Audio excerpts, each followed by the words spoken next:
376 व्यक्तियों ने ई संजीवनी पोर्टल के माध्यम से डॉक्टरों की सलाह प्राप्त की और अब तक 2,72,554 व्यक्ति ई संजीवनी पोर्टल का संक्रमण काल में उपयोग कर चुके हैं। संक्रमण काल के दौरान लोगों को यह भी समझ में आया है कि टेक्नोलॉजी का बड़ा महत्व है और टेक्नोलॉजी से बहुत सारे काम जो पहले बड़े दुरूह लगते थे वो अब बड़े सरल हो गए। जैसे टेलीमेडिसिन जो ई संजीवनी पोर्टल है, इसमें आप घर बैठे दूर किसी गांव से, किसी सुदूरवर्ती ग्राम से, जहां पर कि आपको अच्छे डॉक्टरों से मुलाकात करना मुश्किल हो जाता, आप घर बैठे अच्छे डॉक्टरों से आप चिकित्सकीय परामर्श प्राप्त कर पाते हैं। तो टेक्नोलॉजी ने बहुत कुछ सरल किया है। संक्रमण को नियंत्रित रखने के लिए यह अत्यंत आवश्यक है कि जो सर्विलांस का कार्य है वो निरंतर होता रहे और जिन इलाकों में भी संक्रमण आ रहा है उन इलाकों में घर घर जाकर के पता किया जाए कि वहां पर कोई संक्रमित व्यक्ति तो नहीं है, किसी में लक्षण तो नहीं है, और अगर लक्षण दिखाई पड़े तो उनकी फिर जांच की जाए।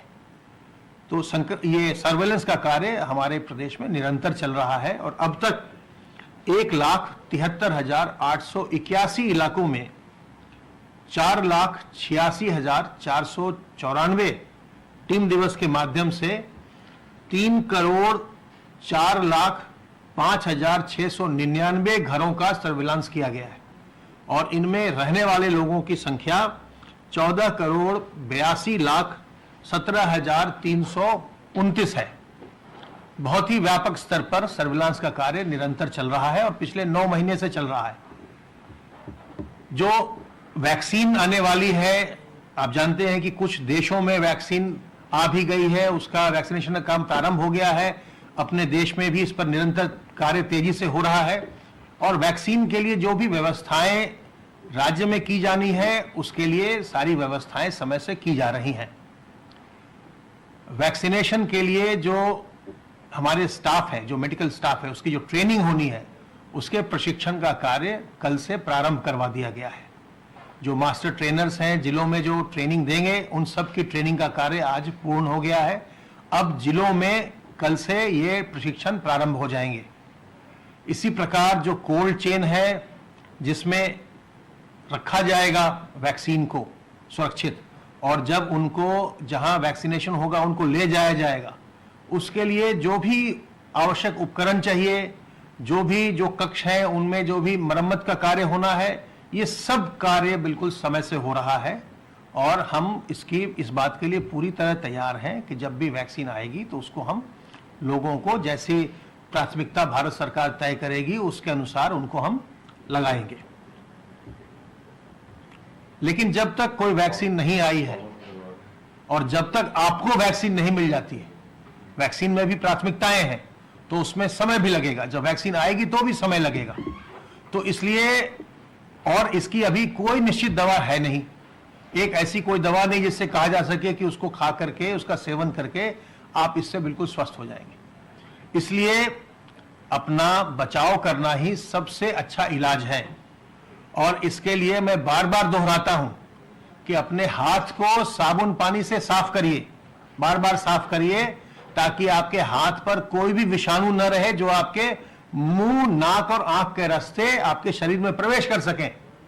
और अपने मुंह और नाक को ढककर रखिए सार्वजनिक स्थलों पर, मास्क से, रुमाल से, गमछे से, दुपट्टे से, और लोगों से 2 गज की दूरी बनाइए। ये जो बीमारी है कोरोना की, कोविड की जो बीमारी है, ये मच्छरों के काटने से नहीं फैलती, ये मक्खियों से नहीं फैलती, ये एक मनुष्य दूसरे मनुष्य को देता है, एक मनुष्य से दूसरा मनुष्य संक्रमित होता है। इसलिए अगर आप लोगों से दूर रहेंगे, 2 गज की दूरी रखेंगे, अपने मुंह और नाक को ढककर रखेंगे, अपने हाथ को बार बार साफ करेंगे तो संक्रमण से बचे रहेंगे, संक्रमण की श्रृंखला को तोड़ेंगे, खुद भी सुरक्षित रहेंगे, दूसरों को भी सुरक्षित करेंगे। और किसी प्रकार की मन में कोई शंका आए, उलझन हो, 1800 180 51 45 पर फोन करिए। यह हमारा निःशुल्क हेल्पलाइन है, आपको हमारे विशेषज्ञ अपनी सलाह देंगे। और यह ध्यान रखिए कि जांच की व्यवस्था और इलाज की व्यवस्था राज्य सरकार के द्वारा बिल्कुल निःशुल्क उपलब्ध कराई जा रही है। किसी के मन में भी, चाहे वो गरीब व्यक्ति हो, मध्यम वर्ग का हो, उच्च वर्ग का हो, एक क्षण के लिए भी ये झिझक नहीं होनी चाहिए, ये संकोच नहीं होना चाहिए कि अगर हम बीमार पड़ गए तो हम लक्षण आ गए तो हम अपनी जांच कराने जाएं, कैसे पैसा खर्च होगा, इलाज कैसे कराएंगे। बिल्कुल ये बात मत सोचिएगा। आपकी जांच की व्यवस्था भी मुफ्त है, आपकी इलाज की व्यवस्था भी मुफ्त है, चाहे उसमें जितनी भी महंगी दवाइयों का इस्तेमाल हो, किसी और उपकरण का इस्तेमाल हो, सबकी व्यवस्था सरकार कर रही है। तो ऐसे में न मन में लज्जा लाइए, न संकोच लाइए, न हीन भावना लाइए। और अगर किसी दूसरे आपके साथी को या परिवारीजन को लक्षण आए तो कोई दुर्भावना मत लाइए, तत्काल एक दूसरे की मदद कीजिए, जांच करवाइए और इलाज करवाइए। सावधान रहिए, सतर्क रहिए, स्वस्थ रहिए, प्रसन्न रहिए।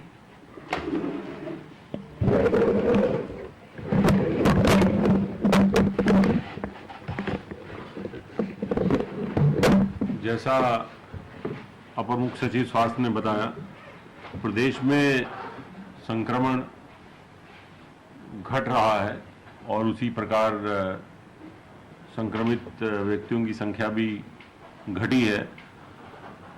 पड़ोस के प्रदेश दिल्ली में संक्रमण बढ़ जाने से उत्तर प्रदेश में भी कुछ दिनों पूर्व संक्रमण बढ़ा था,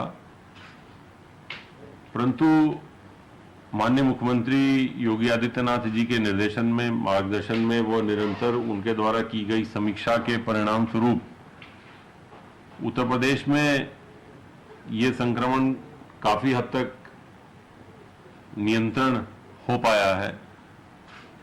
और ये प्रयास निरंतर उत्तर प्रदेश सरकार के चल रहे हैं कि बड़ी जनसंख्या होने के बावजूद संक्रमण को नियंत्रित किया गया है। और ये एक संख्या जो है, ये पूरे देश में किसी भी प्रदेश में इस प्रकार का प्रयोग नहीं किया गया है। उत्तर प्रदेश सरकार द्वारा लगभग 14 करोड़ 82 लाख जनसंख्या लोगों से मिलकर स्वास्थ्य कर्मचारियों ने उनसे उनके संक्रमण के बारे में, उनसे उनके स्वास्थ्य के बारे में पूछताछ की है। 2 करोड़ 16 लाख टेस्ट कराए गए हैं। देश में किसी भी प्रदेश में इतनी अधिक संख्या में टेस्ट नहीं हुए हैं। इतनी जनसंख्या को व्यक्तिगत रूप से संपर्क नहीं किया गया है।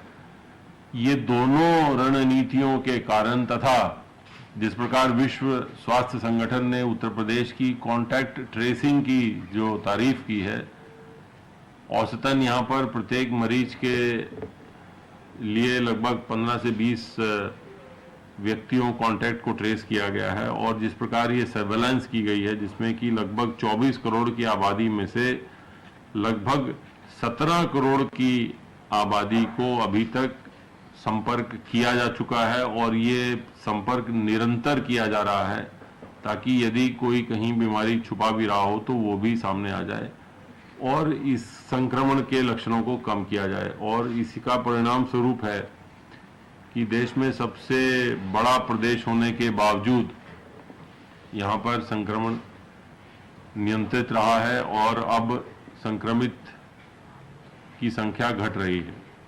संक्रमित की संख्या घट रही है, इसके परिणाम स्वरूप प्रदेश में हॉटस्पॉट भी कम हो रहे हैं। कंटेनमेंट जोन में भी निरंतर गिरावट आ रही है। अब केवल 6,854 कंटेनमेंट जोन बचे हैं। प्रदेश सरकार सामान्य गतिविधियों को सामान्य करने में काफ़ी हद तक सफल रही है और औद्योगिक गतिविधियां बहुत तेज़ी से आगे चल रही हैं। यहाँ तक कि प्रदेश में कई सेक्टर्स की जो औद्योगिक नीतियां हैं उनमें सुधार किया गया है, उनमें उनको और सरल किया गया है। माननीय मुख्यमंत्री जी का ये निर्देश है औद्योगिक विकास विभाग को कि प्रदेश में अधिक से अधिक निवेश आए, इसके लिए प्रयास किया जाए और निवेश के लिए आए हुए प्रस्तावों में स्वीकृतियां, सहमतियां या जो भी सरकार के स्तर पर कार्रवाइयां होनी है, अनुमतियां दी जानी है, वो तत्काल दी जाएं। किसी भी प्रकार का कोई रुकावट न की जाए और उसको औद्योगिक उत्पादन आयुक्त और जो औद्योगिक विकास आयुक्त है उनको निर्देशित किया गया है कि वे स्वयं अनुश्रवण करते रहें। इस कोरोना कालखंड में भी उत्तर प्रदेश में लगभग 52,000 करोड़ रुपए के विदेशी निवेश के भी प्रस्ताव आए हैं। और अभी हाल ही में सैमसंग कंपनी ने चीन से अपना एक प्लांट जो है शिफ्ट किया है, लगभग 5,000 करोड़ का वो निवेश कर रहे हैं। और भारत में उत्तर प्रदेश दुनिया में केवल तीसरी ऐसी जगह है जहां पर कि मोबाइल फोन की स्क्रीन बनने लगेगी। कोरिया और चीन को छोड़ के और किसी देश में नहीं बन रही है, अब वो भारत में बनेगी और भारत में भी वो उत्तर प्रदेश में बनेगी। इसके साथ साथ उत्तर भारत का सबसे बड़ा डाटा सेंटर अभी कुछ दिन पहले माननीय मुख्यमंत्री जी द्वारा उसकी आधारशिला रखी गई थी, वो नोएडा में बन रहा है। माइक्रोसॉफ्ट की कंपनी ने अपनी जगह वो ले रही है, वहां पर वो अपना कैंपस बना रही है। तो इस प्रकार प्रदेश में निवेश की संभावनाओं को देखते हुए देशी व विदेशी निवेशक निवेश के प्रस्ताव दे रहे हैं, जिन पर की तत्काल कार्रवाई करके उन निवेशों को धरती पर उतारने की प्रक्रिया बहुत तेजी से चल रही है। इसके साथ साथ प्रदेश की अर्थव्यवस्था की रीढ़ एमएसएमई इकाइयों को भी सामान्य कर उन्हें हर प्रकार की सहायता उपलब्ध कराकर आर्थिक गतिविधियों में तेजी लाई जा रही है। जो पूर्व में विद्यमान 4,37,000 इकाइयों को 11,100 करोड़ रुपए की आर्थिक सहायता बैंकों से दिलाई गई है, ऋण दिलाए गए हैं, ताकि वो कोरोना के समय में आए हुए आर्थिक संकट से उनके आर्थिक संकट दूर हों और वो सामान्य गतिविधियां कर सके। इसके साथ साथ प्रदेश में रोजगार के अवसर और बढ़ाने के उद्देश्य से जहां एक और राज्य सरकार अपने अधीन विभिन्न विभागों, संस्थाओं, परिषदों में खाली पड़े हुए पदों को तत्काल भरने की प्रयास कर रही है। सभी आयोगों के अध्यक्षों को माननीय मुख्यमंत्री जी द्वारा निर्देशित किया गया है कि वह भर्ती की प्रक्रिया तेज करें। और अब तक लगभग 4 लाख से अधिक सरकारी नौकरियों में लोगों को समायोजित किया जा चुका है और ये प्रक्रिया अब तेजी से आगे बढ़ रही है। मिशन रोजगार कार्यक्रम जो चलाया जा रहा है उसमें एक और सरकारी नौकरियों के साथ साथ स्वरोजगार की जो योजनाएं हैं उनको भी बहुत तेजी से लागू किया जा रहा है। और नई एमएसएमई इकाइयों को बैंकों के माध्यम से ऋण दिलाने की प्रक्रिया भी तेजी से की जा रही है। इसी क्रम में अवगत कराना है कि 6,66,000 नई एमएसएमई इकाइयों को लगभग 20,173 करोड़ रुपए के ऋण बैंकों के माध्यम से दिलाए गए हैं। ये सब वितरित हो चुके हैं और ये सभी इकाइयां लग रही हैं। केवल इन्हीं के माध्यम से लगभग 27 लाख लोगों को रोजगार मिला है। एक रिकॉर्ड संख्या में रोजगार के अवसर पैदा किए जा रहे हैं। इसके साथ साथ प्रदेश सरकार किसानों के हित में निरंतर कार्य कर रही है और ये माननीय मुख्यमंत्री जी का निर्देश है कि किसानों को न्यूनतम समर्थन मूल्य समय से दिलाया जाए और उन्हें किसी प्रकार की कोई कठिनाई नहीं होनी चाहिए। इसी क्रम में लगभग 356 लाख क्विंटल धान वर्तमान धान क्रय सीजन में खरीदा जा चुका है और इस लगभग 6,660 रुपए का ये धान खरीदा गया है, जिसको कि किसानों के खाते में हस्तांतरित हो पैसे किया जा रहा है। अभी तक पिछले 3.5 वर्षों में लगभग 180 लाख मीट्रिक टन धान किसानों से खरीदा गया है, लगभग 31,900 करोड़ रुपए का। इससे पूर्व गेहूं की खरीद भी की जा चुकी है, लगभग 162 लाख मीट्रिक टन गेहूं 29,000 करोड़ रुपए से खरीदा गया था। इस प्रकार ये 60,000 करोड़ रुपए सरकार द्वारा धान खरीद के सीधे किसान के खाते में भेजे गए हैं। इसी प्रकार 5,02,490 क्विंटल मक्का की भी खरीद की जा चुकी है। मूंगफली की खरीद भी साथ साथ प्रदेश में जारी है।